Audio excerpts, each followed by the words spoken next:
Bonjour à tous les amis, bienvenue dans le 9e numéro d'Offside, l'émission où on prend le temps hors jeu, hors live, d'analyser certaines choses. Et vous savez qu'on est dans une période de mercato, on a commencé à évoquer celui de l'Olympique de Marseille. Là on va prendre le temps de revenir sur un club qui va beaucoup changer normalement cet été, et sur le banc et sur le terrain, le Real Madrid. Comme toujours, on a demandé à nos chroniqueurs de choisir 3 joueurs pour la saison prochaine. Quels sont les postes qui vont être ciblés, quel profil, et évidemment aussi le coach, parce que vous savez que Carlo Ancelotti devrait quitter le banc du côté du Real. Donc voilà, toutes les personnes ont été prévenues, à savoir choisir un peu leur mercato idéal du Real Madrid. Alors que vous savez, quand on parle de mercato idéal, c'est un petit peu se projeter peut-être des pistes qui peuvent être pas des fois réalistes. Mais là, on parle quand même du Real, un club qui a les moyens, un club qui peut attirer. Donc on peut se lâcher. On va commencer avec toi, Yous. Avec toi, Yous, c'est toi le premier qui passe à la caisse. À la caisse. D'abord, quel est ton coach pour prendre la suite de Carlo Ancelotti? On sait qu'il y a un nom qui se distingue, et toi, tu es parti sur sur l'évidence. J'ai pas forcément trop fait marcher le cerveau. Je pense que c'est évident, mais c'est aussi pas qu'évident, c'est aussi sensé. Je pense que c'est la bonne direction. Ancelotti va partir. Xabi Alonso, ancien de la maison. Il a prouvé ce qu'il devait prouver avec le Bayer Leverkusen. Il faut qu'il passe à l'étape supérieure maintenant. Il y a le Real, il y a une place au Real. Je pense que c'est parfait. On en a parlé notamment de l'émission en direct hors jeu. On parlait de ce calme peut-être qu'il fallait remettre un peu dans ce groupe madrilène. Et je pense qu'il est de ceux qui peuvent rapporter un peu de calme, un peu de jeu aussi. Je suis assez curieux de voir ce que ça a donné et très intrigué. On va s'arrêter là, on va pas non plus. Mais voilà. Et c'est vrai qu'il combine ça, cet aspect moderne du football. On a pu voir le jeu prôné par Leverkusen, et aussi le côté institution, pouvoir parler avec Florentino Pérez, rassurer. On l'a dit, le Real a traversé une période bien trouble à l'image de ce qui s'est passé lors de la finale de la Coupe du Roi. Ton premier joueur. Mon premier joueur. Sur qui tu es parti? Alors, il y a plein de chantiers dans ce Real. En sachant qu'on avait 3 joueurs. C'est ça. Il fallait en prendre 3 et tu avais quand même pas mal de possibilités. Tijani Reinders. Tijani Reinders, on sait depuis que Kroos est parti, il manque des choses dans ce milieu du Real. On le voit quand on les voit jouer. Il manque, je pense, une touche technique et une capacité à créer par la passe. Reinders, c'est un joueur incroyable. Je trouve qu'il est. Même de projection, il pourrait leur faire du bien, parce que lui, il est capable de gagner des mètres du ballon. C'est l'un des milieux qui marque le plus aussi. C'est le côté finition important. Beaucoup. Il apporte énormément par la passe, mais aussi dans le dernier tiers, parce qu'il se projette beaucoup. Il a un nombre de buts intéressant. Je pense qu'il a un peu tout ce qu'un grand club peut vouloir, parce que pour moi, il y a quelques mois encore. T'es en train de dire que Milan, c'est pas un grand. Non, mais encore plus grand, parce que pour moi, je l'ai toujours trouvé sous-côté, pardon. Là, je pense que les gens commencent à comprendre qui est Reinders. C'est eu le match notamment au Bernabeu, et je pense qu'il est dans les meilleurs milieux du monde, et il mérite d'être dans un club qui permettra de le juger comme tel. Voilà, c'est dans ce sens-là. Et ça, à mon avis, il n'y aura pas que le Real dessus, mais je suis le Real, je vais sur Reinders.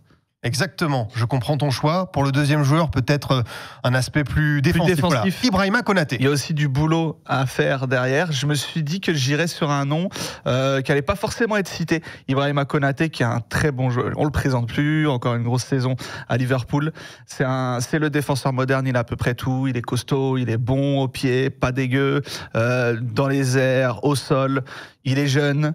Je pense qu'il a à peu près tout ce qui est demandé, et clairement dans cette défense du Real, il ferait pas tâche. Je pense que le Real a besoin d'un profil comme ça, et puis l'intégration facilitée. Forcément, il y a déjà une petite bande de Français dans le groupe. Konaté, ça m'a l'air d'être un très bon choix. Après, à voir, est-ce que Liverpool serait capable de le lâcher? Mais s'il faut craquer sur un joueur, je serais le Real, je craquerais sur Ibrahima Konaté. C'est une piste intéressante, parce que forcément inattendue, mais tu dis, il coche toutes les cases. Le profil international, connaît le très haut niveau, et puis pourrait assez vite s'adapter, et puis même un joueur assez calme. Lui, on ne devrait pas le voir normalement faire de gros dérapages par rapport à ce qu'on a vu. Pour terminer, ton troisième joueur, on ne peut pas recruter que des stars. Okay. Donc il faut savoir aussi se canaliser de temps en temps. Et Miguel Gutiérrez est un très très très bon joueur. Passé par le Real déjà. Passé par le Real. Il y a une clause. Exactement, c'est ça qui est intéressant. C'est ça qui m'a fait pas hésiter. On se poste d'arrière gauche. Il y a une clause à 8 millions. Il va falloir aussi ce genre de joueurs qui connaissent bien la maison, de soldats, qui sont aussi prometteurs, voilà, tu peux pas que faire un mercato en dépensant 100 millions sur chacun. Et je pense que Gutiérrez, c'est un bon profil. Il peut apporter un poste où le Real a un manque. Et comme le dit, c'est un peu une évidence. Il y a la clause de rachat au sein de la maison. Un peu un mercato. Un mariage parfait. Voilà, on essaye de trouver le mariage parfait. Voilà. Bon bah écoute, Youss, mercato très intéressant. N'oubliez pas en commentaire de nous dire quel est votre mercato préféré et sur qui vous seriez parti au niveau des pistes. Bruce. Pour le moment, c'est le mien, je pense, le préféré. Pour l'instant, on n'a vu que toi, donc oui, c'est difficile de trancher pour autre chose. Peut-être que Bruce va avoir d'autres arguments. Je sais pas s'il voit l'écart de LDC l'année prochaine avec ça. rigole. Honnêtement, il aurait fallu 5 joueurs parce que là, le Real, ils ont des manques à peu près à chaque ligne. C'est ça, exactement. Bruce, à ton tour, évidemment, on va parler d'abord du coach. Je vais pas faire long, je suis parti de Xabi Alonso pour les mêmes raisons que Youss, que c'est évident. J'ai pensé à un retour de Klopp parce que moi, c'est un coach que j'adore et je pense qu'il a ce qu'il faut justement pour coacher le Real. Donc j'ai fortement pensé à Klopp aussi, mais bon, Xabi Alonso, c'est l'évidence et on sait très bien qu'il y a 9 chances sur 10 que ce soit lui sur le banc madrilène la saison prochaine. Ensuite... Ouais, vas-y, je te laisse continuer. Du coup, en tant que joueur, j'ai mis Grimaldo, parce que pour moi, c'est aussi l'évidence. Ils ont un besoin à ce poste-là, et vu que Xabi Alonso, on se doute bien qu'il va pas venir les mains vides.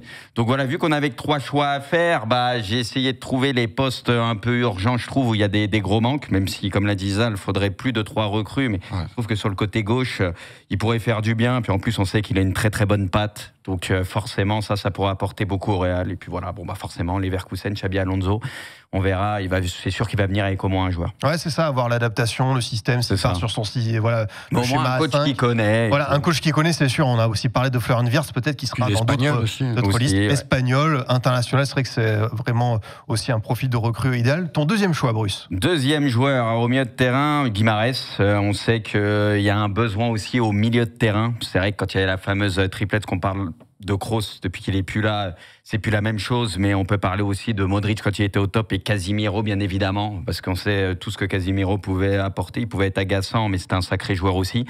Donc voilà, Guimarães pourrait faire énormément de bien. De toute façon, on ne le présente plus, on le connaît très bien. On l'a vu plutôt en Ligue 1, là, on le voit à Newcastle, ce qu'il fait, c'est une référence à son poste et c'est typiquement ce genre de joueur dont le Real a besoin. Puis en plus, il a du caractère, il a ce côté aussi leadership. Donc voilà, un joueur qui a une grosse palette. Donc je miserais sur lui. J'avais pensé aussi à Reinders, tu vois, pour te dire. Mais ça te faisait mal au cœur. Je préfère le laisser à Milan. Même Reinders, c'est un profil pour moi différent quand même de Guimarães. Mais c'est les deux, tu vois. Et Reinders pourrait apporter énormément. Donc j'y avais pensé. Donc je ne vais pas répéter. J'ai pensé à Bruno aussi, moi. Il lui reste combien de contrats? Je me suis dit, Bruce va prendre Bruno, donc je vais prendre Reinders. Il n'a pas prolongé là récemment?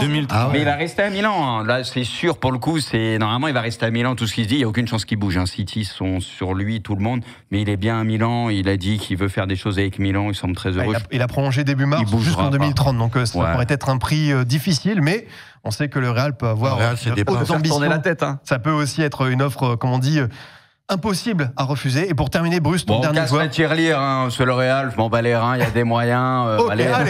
Tout le monde est sur lui. Il faudrait pour moi vendre. C'est ça. C'est quoi l'effet domino que tu vois? L'effet domino, je l'ai dit, Mbappé, Vini en a un en trop pour moi. Vu qu'Mbappé vient d'arriver, par la force des choses, c'est plus Vini dans ces cas-là dont il faudrait se séparer. Je dis pas que c'est ce qu'il faut faire. Moi, j'aurais gardé Vini de base et je me serais pas positionné spécialement sur Mbappé. Mais pour moi, Isaac serait complémentaire de tout le monde. C'est un attaquant moderne, ultra complet, qui sait tout faire. Donc voilà, avec une attaque à 3, là, ça serait jouable, je pense, avec un Isaac. Maintenant, l'attaque du Real, à l'heure actuelle, pour moi, c'est pas assez complémentaire quand tu alignes les 3 devant. Donc je me séparerais d'un, Vini ou Mbappé. Moi, j'aurais pris Isaac, j'aurais gardé Vini. Je me serais pas pris la tête avec Mbappé en termes de complémentarité dès le début. Même si on sait que c'est très dur, machin. Isaac, tout le monde est dessus, hein. Mais voilà, là, on me demande un joueur devant. Pour moi, ils ont un besoin devant d'un neuf comme ça par le passé. Tu vois, peut-être un Alvarez avant qu'il aille à l'Atlético, ça aurait été parfait, parce que lui aussi, il court comme un chien. Ça aurait été une piste très, très intéressante. Mais pour moi, il leur faut un mec comme ça. Ou tu vois, même bon, c'est pas possible, il bougera pas de l'Inter, mais un Lautaro, tu vois, je pense à un mec comme ça qui va au pressing, qui sait faire beaucoup de choses, qui pèse sur les défenses, et au moins les ailiers, ils peuvent s'appuyer dessus et ça peut changer pas mal de choses. C'est un profil qui leur manque, je trouve, au Real. Et du coup, t'as fait tes courses chez les Magpies, hein. T'as fait pas mal, joueurs, mais c'est un peu irréaliste. Hein. Non, mais pour moi, de mercato idéal, évidemment. Oui. Hein. Après, il est transférable, Isaac, pour un montant, il le veut. Faut casser à tirelire, ça va être au moins après, 100, le choix millions. du cœur peut faire basculer au Real en soi. Si après, les clubs de pelle ont la faculté quand même de résister. C'est surtout que je pense que le Real, ils vont même pas se positionner dessus. Ils vont même pas essayer. C'est ça le truc. Là, c'est mon voilà, moi, c'est comment je verrais les choses. Oui, évidemment. Après, c'est ce qu'on. Tout à fait. Simbad, à ton tour de voir un petit peu ton mercato idéal. Pour l'instant, c'est un sans faute pour Xabi Alonso, pas qui n'est pas fini. Xabi, mais aussi choisi parce que le 3-4-2-1 qui va conditionner tous les choix que j'ai choisi de faire par la suite. Voilà, l'évident, je peux paraphraser ce qui a été dit juste avant moi. Ensuite, le défenseur que j'ai choisi, parce qu'il y a eu beaucoup de pépins physiques, Alaba, Militao, Asensio qui s'est révélé, Carvajal. Je suis parti sur Jonathan Tah, qui est libre du côté de Leverkusen, qui connaît parfaitement le jeu de Xabi Alonso. Donc il n'y a pas des transferts. Pour moi, c'est un défenseur qui va pouvoir ramener sa complémentarité. Il connaît Rudiger de par la sélection. Et je pense que dans un socle à 3 défenseurs, il peut faire beaucoup de bien. Tu dépenses pas beaucoup d'argent. C'est un gars qui connaît le système. Donc voilà. Pour mercato moi, d'opportunité avec Jonathan Tah. Oui, pour moi, c'est le coup à faire en défense qui ne coûte pas beaucoup et qui va t'apporter une plus-value tout de suite à un poste où tu as beaucoup de blessés. Donc Jonathan Tah. Au milieu de terrain, c'est un choix un peu plus osé, mais j'ai tenté Rodrigo de Paul, qui est de l'Atlético Real. Alors là, exactement. Tu m'intéresses. Là, ça fait. Parce que on a déjà vu des mouvements dans ce sens inverse. J'ai hésité entre 2 Argentins, c'était McAllister et lui, sauf que lui est libre l'année prochaine. Et l'information qu'on a eue hier, c'est que il y a un départ très probable cet été. Et dans le but de renforcer le milieu de terrain, où tu as Camavinga qui déçoit beaucoup, où tu as Tchouaméni aussi, qui est un peu sur courant alternatif, rapporter ce type de joueur-là, qui pour moi c'est une énorme valeur sûre du haut niveau, qui a ce côté-là caractère, mais qui est aussi très fort, qui a l'habitude de ces matchs-là sous tension. Je pense que tu peux l'avoir pour pas trop cher et rapporter une pièce importante au milieu de terrain. Dans le double pivot de Xabi Alonso, tu peux avoir 3 joueurs avec Bellingham, Camavinga, Tchouaméni, qui peuvent alterner et faire un bon micmac. Et moi, c'est une idée qui me plaît pas mal. C'est très audacieux et en plus c'est le joueur peut-être le plus identifié Cholo actuellement cette saison à Atlético. Mais je vois ce que tu veux dire sur parce qu'évidemment c'est un joueur qui en sélection argentine est un élément essentiel de Scaloni et aussi un très très bon joueur de Ligue des Champions quoi. Totalement. Il a De Paul qui combine avec Vini. Ça c'est l'image. Le problème c'est que pour moi Vinicius n'est pas au Real Madrid. Il est plus là l'an prochain. Ça c'est un recrutement pour les embrouilles des prochains classiques. Non mais justement. Moi, voilà, on fait table rase certaines choses. Et en attaque, moi, c'est Florian Wirtz que je cherchais. Donc voilà, j'essaie de faire 2 recrutements un peu économes pour casser la tirelire sur Florian Wirtz. Tu parlais de technique avec Reinders. Pour moi, s'il y a un joueur à aller chercher dans cette fibre-là, c'est Florian Wirtz. Pareil, il connaît Xabi Alonso dans le rôle des 2 numéros 10 derrière l'attaquant qui, dans mon esprit, sera Kylian Mbappé. Ça peut être exceptionnel, il a un talent fou, tu peux l'imaginer avec Mbappé devant, Bellingham et Florian Wirtz derrière et les 2 qui bougent beaucoup. Sur les pistons, dans mon esprit, Valverde occuperait le poste de piston droit. Tu peux imaginer Carvajal sur le côté, Fran Garcia aussi qui est là. Il y a aussi Ferland Mendy, même s'il est blessé, ça peut toujours être un joueur. Donc voilà, dans mon esprit, tu as cette espèce de mélange entre Florian Wirtz pour vraiment le côté très technique en attaque et fluidifié, De Paul qui est un peu le coup un peu osé, mais je me dis pourquoi pas après tout qui pourra rajouter du nombre au milieu de terrain, du muscle et de la technique, et derrière Jonathan Tah pour combler un secteur défensif qui est pas mal décimé. Ça me paraît plutôt réaliste. Non mais j'aime bien parce qu'il y a le côté justement fibre Leverkusen, le choix de Paul je m'y attendais pas. Écoute, c'est ça aussi du mercato idéal, des trucs un peu osés. C'est le plus plausible parce que c'est clairement les profils de Madrid où ils vont chercher des joueurs libres. Non mais très clairement ça on sait. Après il n'est pas libre de Paul. Il a 1 an de la France en contrat en 2026. Ça reste quand même plus abordable. Il a quoi, 28 ans, je me dis. Dans le profil, ouais. Zal, à ton tour. Quel est ton mercato idéal, à commencer par le coach? Je crois que toi, tu as un nom différent. Ouais, moi j'ai choisi club parce que Xabi Alonso, il est toujours sous contrat, les Leverkusen, on est d'accord. Donc déjà, pareil, le Madrid, comme c'est un club, c'est des serrures, c'est des pinces. Même s'ils le veulent absolument. Il y a un accord. Je crois qu'ils avaient un accord. Il y a un accord entre Leverkusen et Xabi qui peut se négocier. Après, c'est autre chose. Non, mais après, mon choix se tourne surtout sur le côté... personnalité. Personnalité, et de pouvoir resserrer un peu mais cette attaque en fait qui ne défend pas, et je pense que Klopp est l'homme de la situation pour gérer ce problème qu'il y a au Real Madrid et qui pourrait mettre tout le monde au diapason en attaque, parce qu'en sachant ce qu'il a fait avec Liverpool, c'est lui qui a créé ce truc-là d'avoir des offensifs au pressing directement. Des morts de faim, Ouais, des morts de faim. Et je pense que Klopp serait l'homme de la situation. Il est libre, il est frais. il est pas usé, quoi, clairement. Et j'ai entendu dire qu'il était très intéressé par le poste. Donc, à mon avis, c'est déjà en train de discuter. Même si Xabi Alonso, il y a évidemment des arguments. Mais ouais, non, pour moi, Klopp serait l'homme idéal pour remplacer Carlo Ancelotti. Et du coup, quel est le mercato idéal que tu imagines avec Jürgen Klopp? Après, ça peut être intéressant. J'ai essayé de faire Reinders, désolé Bruce, mais pour moi après, mais bon, là sur ce que j'ai entendu juste avant, c'est à mon avis c'est cuit. Compliqué. Mais le profil idéal, je pense que ça serait lui pour justement renforcer ce milieu, en sachant que Madrid en fait ils ont un 11, mais il n'y a pas de profondeur de banc aussi valable que leur titulaire. Et ils ont besoin de joueurs de profondeur de banc et c'est ça qui pourrait faire que l'équipe soit plus compétitif sur la longueur. C'est ça le vrai problème de Madrid. C'est qu'il y a un vrai manque de profondeur de banc et ça a été préjudiciable cette année, on l'a bien vu, quoi. Ouais, Reinders en numéro 1, numéro 2, sur qui tu es parti?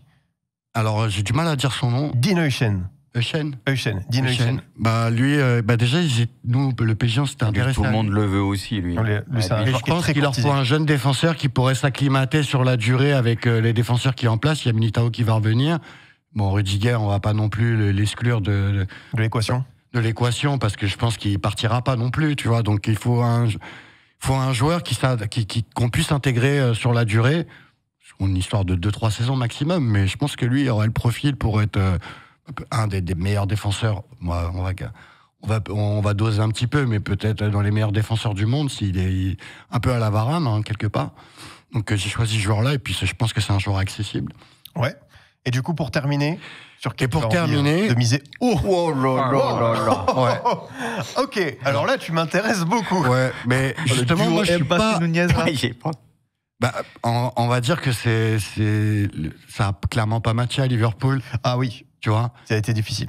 Mais c'est le profil qui pourrait être parfait pour Madrid, parce qu'en fait, il leur faut un 9. Mais pour moi, par contre, je suis pas tellement finir à l'Atlético. Tu l'imagines plus pour la profondeur de banc pour être titulaire. En fait, dans pas longtemps. En fait, ce joueur-là, moi, je pense que c'est le joueur idéal pour que le Madrid comprenne qu'il leur faut un 9 pivot. Et qui presse, mais par contre, c'est la finition où il pêche, quoi, lui. Ça ouais, mais après, il a 25 ans, je crois, c'est ça. Hein. Ouais. Oui, et 2000. Il a quand même des qualités de finition. C'est juste qu'il est pas, c'est un attaquant qui est pas en confiance. En plus, il est pas titulaire. Donc, je pense qu'il est prenable. Son cycle à Liverpool est, à mon avis, c'est terminé. Et par contre, je suis pas d'accord avec vous sur le fait qu'il y a un des trois qui devrait partir à Madrid. Pour moi, Vini, Mbappé et Rodrigo... C'est encore compatible, tu y crois? Et t'en rajoutes un? En fait, c'est différent, parce que quand Vini sera pété, Mbappé passe à gauche. Quand Mbappé sera pété, Nuno pourrait passer devant. Et lui, en plus, c'est pas il dit rien, tu vois. Donc, en gros, il pourrait s'acclimater au vestiaire, tout en étant le super... Nuno, tu veux dire Nunez, c'est ça? Nunez, c'est ça, on est d'accord. Nunez, je confonds. Nunez, Darwin, quoi. En fait, je pense que c'est un joueur qui pourrait justement ne pas créer de problème dans l'effectif, en sachant qu'il ne serait pas titulaire. Mais par contre, on aura besoin de ce genre de profil et qui pourrait, en plus avec un entraîneur comme Klopp, tu vois, je pense que ça pourrait vraiment matcher. Écoutez, c'est pas d'ailleurs un joueur qui a été désiré par Klopp? Ah bah oui, il a arrivé. Il l'a fait venir. Ouais. Donc son mandat, ça pourrait en plus matcher, quoi. Voilà, Darwin Nunez, peut-être le Rossellou 2.0, pourquoi pas? Moi, je te dis, un vrai neuf, en tout cas, c'est ce que Madrid a besoin, en sachant que Mbappé pourrait ensuite dépanner. Mais je suis pas d'accord sur le fait qu'il faut se séparer d'un des trois, parce qu'après, ils ont aucune profondeur. Ah, mais je comprends ton argument, les amis. À moi de faire ce petit mercato idéal, j'ai fait aussi mes pistes. Casserole quand même. Il y a des noms en commun, évidemment, ne vous en faites pas. Moi aussi, je suis parti sur Xabi Alonso, c'est l'étape d'après. C'est la logique, il connaît très très bien l'environnement réel. Et je pense que même si c'est compliqué peut-être de faire bouger certaines strates de ce club et de les convaincre d'aller vers un jeu plus moderne, il faut que le Real passe dans une autre dimension au niveau du pressing, au niveau des efforts collectifs, parce qu'il y a des choses qui n'ont pas été réussies cette saison. Et je pense que Xabi Alonso a la carrure, a la personnalité, et aura aussi, je pense, un petit peu de mercato pour mener à bien ses idées. Du coup, je suis parti en premier joueur sur, de mémoire, Dean Huijsen, comme toi, Zal, parce que évidemment, international espagnol qui a fait ses débuts, c'est normalement la charnière d'avenir avec Cubarsí, même si Asensio est aussi dans le coup. Mais voilà, pour moi, il combine tout. Je comprends pas pourquoi la Juve l'a lâché. C'est vraiment un joueur qui combine tout ce qu'on aime chez un défenseur central moderne, la relance, la qualité de pied, le duel. Même si Bournemouth est dans le ventre mou cette saison de PL, il a vraiment marqué les esprits. Il est estimé à combien, lui? Lui, il est aux alentours de 50. Il a une clause à 58 millions. 50 et quelques, il a une clause à 58 millions. En vrai, pour son âge, le niveau et tout, j'avoue, c'est free. Enfin, je veux dire, pour les gros clubs. Pour les gros clubs, ça reste 58 millions d'euros, mais si tu veux. On connaît le prix des défenseurs. C'est un 2005, il va avoir 20 ans. Enfin, il est sur l'année de sa vingtaine. Donc pour moi, c'est évidemment un joueur sur lequel le Real doit aller. Je suis resté sur la défense parce que pour moi, c'est vraiment le truc le plus sinistré, avec également le milieu de terrain. Je suis parti sur Alvaro Carreras, qui m'a beaucoup plu avec Benfica, qui a en plus ce côté un peu mort de faim, état d'esprit. Bon, j'espère qu'il débordera pas comme d'autres. Voilà, désolé au Monégasque parce qu'il a rappelé de bien mauvais souvenirs, mais c'est un joueur qui est passé par la formation madrienne, qui est aussi passé en jeune par United. Et voilà, profil latéral gauche, parce que moi, Ferland Mendy, je n'y crois plus. Moi, je pense qu'il faut faire une croix là-dessus. Un joueur comme Fran Garcia, j'ai pas encore eu l'étincelle. Je me dis, aussi, finalement, dans ce mercato des latéraux gauche, même s'il va être cher, parce qu'évidemment Benfica a un club qui a très très bien vendu, je me dis que pourquoi pas l'attirer avec cette idée d'en faire un futur de la défense madrienne. Donc voilà, j'ai beaucoup aimé Alvaro Carreras à chaque fois que je l'ai vu avec Benfica. Et le troisième, je suis parti comme vous sur Tijani Reinders. Désolé Bruce, mais évidemment pour moi ce gars-là ne peut pas rester une saison de plus sans jouer de Ligue des Champions la saison prochaine, parce qu'il a montré vraiment toute l'étendue de son talent avec le Milan, avec la sélection néerlandaise. Alors évidemment ce sera un profil différent de Kroos et tout, mais je pense qu'au milieu de terrain il peut apporter quelque chose d'autre. Et moi, quand je me dis dans son profil de milieu qui sait à peu près tout faire, la passe, la projection, le dribble, la finition, pour un Xabi Alonso, je pense qu'il le mettrait vraiment dans un fauteuil. Donc voilà, moi j'adore ce joueur et ça me paraît très fou, désolé, mais qu'il reste une saison sans jouer. Mais du coup, si par exemple Madrid propose 80 ou 100 millions, Milan il pourrait céder? Parce que là, c'est le prix, clairement. Si tu mets 100 millions, Milan, oui, je pense que ça va céder. Mais aujourd'hui, il est évalué, je crois, vers pas loin des 70, ça disait. Ouais. Et City est intéressé, ça parlait de 65. Aussi. Je pense que la terre entière est dessus, mais je pense vraiment que Milan veut pas le vendre, il vient de prolonger, et que même lui, vas-y, si jamais il y a une saison catastrophique encore la saison prochaine, là, ça sera fini. Je pense qu'il y aura un accord. Mais s'il retrouve la Ligue des Champions et tout, je pense que c'est quelqu'un qui pourrait s'inscrire un peu dans la durée avec Milan, ça ne le dérangerait pas. Parce que l'an prochain, il aura que 27 ans, donc c'est pas trop tard pour faire ce très très gros transfert. Mais voilà, évidemment, tu l'as dit, il y a un aspect financier qui est difficile à réaliser, mais moi je trouve que c'est vraiment un joueur. Il y a la Coupe du Monde qui arrive, c'est peut-être pas le bon timing, peut-être de bouger maintenant. Bon, je sais pas. Zal, pour terminer. Ouais, je crois que sur le latéral gauche, en fait, apparemment, ils s'intéressent à aucun joueur parce qu'ils ont Mendy, Fran et Alaba qui peut dépanner. Mais moi, tu vois, je sais, mais je vois ce que sont près de leur ça parle de Kerkez, là aussi. Ça parle de lui pas mal. Ils veulent, je crois. Moi, j'imagine plus à Liverpool pour remplacer Robertson. C'est le deal idéal. Oui, c'est ça. Les amis, merci beaucoup d'avoir été avec nous dans Offside pour faire ce mercato Real. Il y en aura encore d'autres, j'imagine, des clubs qu'on va évoquer de près sur les situations, les dossiers, le recrutement. Merci beaucoup, Bruce. Merci, les gars. Merci, Zal. Merci. Merci, Yous. C'était un plaisir. Et merci, Simbad. Toujours un plaisir. Merci à tous ces amis. On se dit à très vite. N'hésitez pas à liker, commenter et vous abonner sur la chaîne YouTube d'Hors-Jeu. Salut à tous.